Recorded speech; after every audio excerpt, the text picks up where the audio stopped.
आचार्य जी, आज हम छाया ग्रह राहु की बात कर रहे हैं, तो सबसे पहले आपसे यही जानना चाहेंगे कि बुरे फल देने वाला राहु किसी के लिए क्या शुभ भी हो सकता है? ज्योतिष में राहु नामक छाया ग्रह अर्श से फर्श तथा फर्श से अर्श तक की यात्रा कराने में सक्षम होता है। आज हम आपको राहु के किसी भी विपरीत स्थिति से बचने का अमोघ उपाय बताने जा रहे हैं, जिसे अपनाकर राहु के नकारात्मक प्रभाव को आप बहुत हद तक समाप्त करने में सक्षम हैं। आप नोट करिए, यदि राहु आपके लग्न में बैठकर विपरीत परिणाम प्रदान कर रहा है, जैसे अनेक रहस्यमय बीमारियां देकर आर्थिक, शारीरिक एवं मानसिक रूप से खोखला बना रहा है, तो इस स्थिति से बचने के लिए भगवान शिव के शरण में जाना होगा और भगवान के मृत्युंजय स्वरूप का ध्यान कर महामृत्युंजय मंत्र का रुद्राक्ष पर जप करने से राहु पूर्णतः शांत हो जाएगा। दूसरा, यदि राहु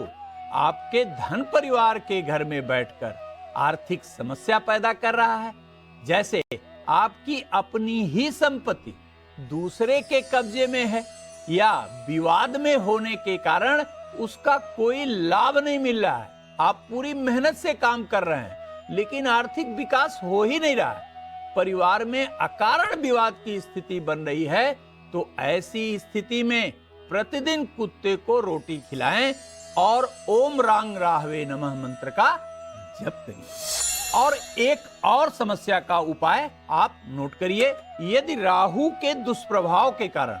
आपकी सामाजिक प्रतिष्ठा धूमिल हो रही हो,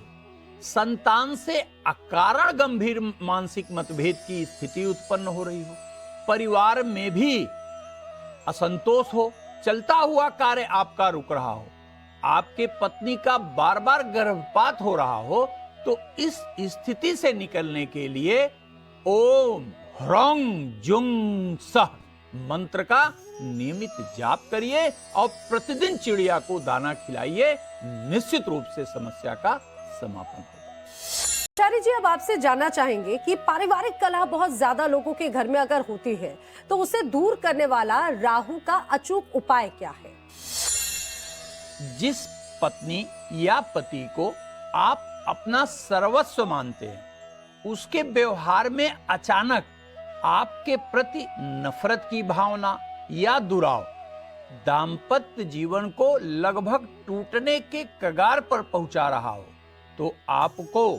क्या करना है, नोट करिए। गोधुल बेला में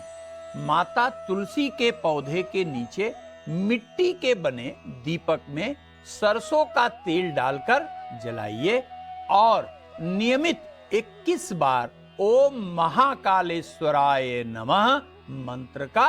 जप करिए, निश्चित लाभ होगा। आचार्य जी, अब हम आपसे ये जानना चाहेंगे कि अगर राहु किसी की कुंडली में कमजोर हो, दुर्बल अवस्था में हो, तो उन्हें आखिर क्या उपाय करने चाहिए कि उसका दुष्प्रभाव उन पर ना पड़े?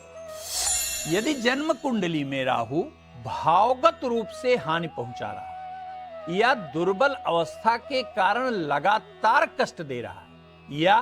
किसी अन्य ग्रह के कारण पापी हो रहा है अथवा किसी भी कारण राहु से आप पीड़ित हो रहे हैं, तो एक उपाय नोट करिए। प्रत्येक शनिवार को काल भैरव के मंदिर जाइए और उन्हें मीठा प्रसाद का भोग लगाइए तथा रुद्राक्ष की माला पर ओम काल भैरवाय नमः मंत्र का जप करिए। कैसा भी राहु नकारात्मक हो, विपरीत हो, निश्चय ही राहु से उत्पन्न होने वाले सभी दोष समाप्त हो जाएंगे।